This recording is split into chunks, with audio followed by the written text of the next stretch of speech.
Assalamualaikum warahmatullahi wabarakatuh.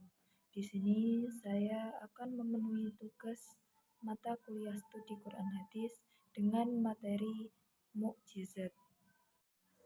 Mukjizat dibagi menjadi 4, yaitu mukjizat syahsiah, mukjizat akliyah, mukjizat salbiyah, dan mukjizat kauniyah. Mukjizat merupakan kejadian luar biasa atau kelebihan di luar akal manusia yang tidak dimiliki oleh siapapun. Karena mukjizat hanya diberikan oleh Allah kepada para nabi dan rasulnya. Sedangkan apabila ada seorang selain para nabi dan rasul diberikan kejadian yang luar biasa oleh Allah, maka itu tidak bisa dikatakan sebagai mukjizat, melainkan itu adalah karomah. Kemudian ada pula istilah irhasat dan khawarik. Irhasat adalah pertanda yang terjadi untuk menunjukkan tanda kelahiran seorang nabi atau sebelum kenabian. Sedangkan khawarik adalah kejadian yang terjadi dalam keadaan yang luar biasa. Mukjizat biasanya berisi tentang penunjukan hal-hal yang menjadi tren pada zaman diturunkannya mukjizat tersebut. Misalnya, pada zaman Nabi Musa, tren yang sedang terjadi adalah ilmu sihir, maka dengan mukjizat tongkat Musa bisa berubah menjadi ular dan mengalahkan ilmu sihir orang lain yang ada di sekitarnya. Juga pada zaman Nabi Isa, tren yang sedang berkembang adalah ilmu kedokteran dan pengobatan. Maka pada saat itu, mukjizat Isa adalah bisa menghidupkan orang yang sudah meninggal yang merupakan puncak dari ilmu pengobatan. Demikian juga pada zaman Nabi Muhammad, tren yang sedang berkembang adalah ilmu sastra. Maka disitulah diturunkan Al-Quran sebagai mukjizat Nabi Muhammad SAW. Nabi yang pada saat itu tidak bisa membaca dan menulis, tetapi bisa menunjukkan Al-Quran yang diyakini oleh umat muslim, memiliki nilai sastra tinggi, tidak hanya dari cara pemilihan kata-kata, tetapi juga kedalaman makna yang terkandung di dalamnya, sehingga Al-Quran dapat terus digunakan sebagai rujukan hukum yang tertinggi sejak zaman masa hidup Nabi sampai nanti di akhir zaman. Beberapa contoh mukjizat para nabi dan rasul. Yang pertama yaitu Nabi Nuh, membuat bahtera di padang pasir ketika Tuhan hendak menenggelamkan kaumnya.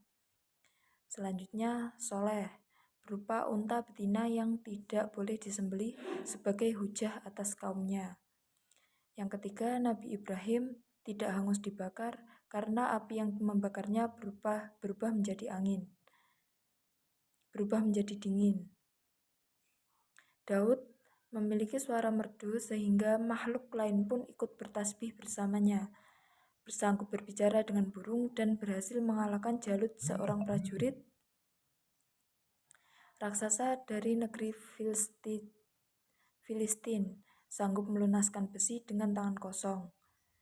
Nabi Yusuf memiliki ketampanan luar biasa dan mampu mentakwilkan mimpi-mimpi. Nabi Yunus bisa hidup dalam perut ikan selama 3 hari. Nabi Sulaiman sanggup berbicara dalam bahasa hewan, menguasai bangsa jin, mampu menundukkan angin, memiliki permadani yang terbuat dari sutra, dengan benang emas dengan ukuran 60 mil panjang dan 60 mil lebar. Nabi Musa berupa tongkat yang bisa berubah menjadi ular. Nabi Isa bisa menyembuhkan orang sakit dan bisa menghidupkan orang mati. Nabi Muhammad berupa Isra Mi'raj, membelah bulan untuk membuktikan kenabiannya terhadap orang Yahudi, bertasbihnya kerikil di tangannya, batang kurma yang menangis, pemberitaan Muhammad tentang peristiwa-peristiwa masa depan atau masa lampau, tetapi mukjizat yang terbesar adalah Al-Quran.